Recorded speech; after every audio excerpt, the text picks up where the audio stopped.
Well, let's keep going. So I told you I was in Nazca, which is this total dusty little town at sea level where I had just got a shot in my ass and some medication to try to heal my stomach. I was going to head up to Cusco and the Sacred Valley and all of the awesome Andean sites up there. So I leave Nazca and I'm headed to this little village called Puquio, which is very high. So Nazca is like 0 or 500 feet, I guess, and Puquio is like 10,500 feet. And what this is it's part of this highway that goes all the way from Peru, all the way through the Andes to Brazil. So the highway is amazing. It's like paved, which is very important for me with my little Golf on my travel down here. That I need to find routes that are going to be functional for my vehicle and not kill it. So a lot of research has to go into that, which you'll see a little bit more in the future when I'm heading into Bolivia. But anyway, so I'm winding up this route from the desert, the dirty desert with all these rocks, winding up into the Andes, and you can see it start to change where it heads into this like green, lush zone up in the Andes up there. And then I get to Puquio, and like I had to get the hotel booked over the phone from my hotel in Nazca because there was no internet for it. It's such a small village.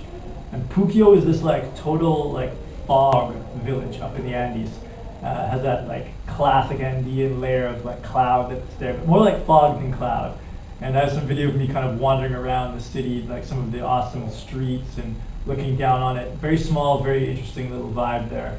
And kind of cold because it was so high. And there was some guys at the hotel who like wanted to play my guitar, like this older guy, very interested in my story and whatnot. So yeah, it was interesting there.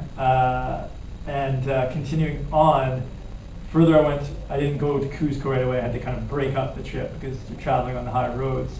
The next place was called Abancay, and that's like 7,800 feet. So that one, en route to that from Puquio, you hit like an altitude of 15,000 feet in your car. So you can see it really hit that like altiplano, like Bolivian type vibe. There's like a lake there. Everything is like flattened down, very little vegetation at that very high altitude. And then you come back down into Abancay, and you can see the green sort of return, becomes a bit more tropical. My stomach by this point was sort of feeling okay. I think I was a little bit malnourished, like I didn't have enough food because of the previous problems with my stomach. But stomach was doing okay, and I had a kind of cool hotel there, and I have a view from there filming around. You can see the very lush sort of green hillsides and some of the poverty in that area.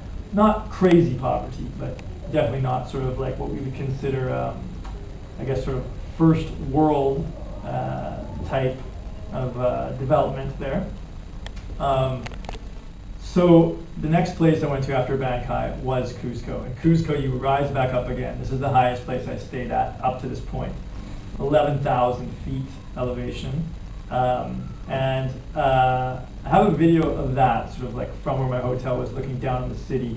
City's interesting. It's fairly developed. They have a university, but a lot of the structures are quite sort of primitive, like the design of the buildings.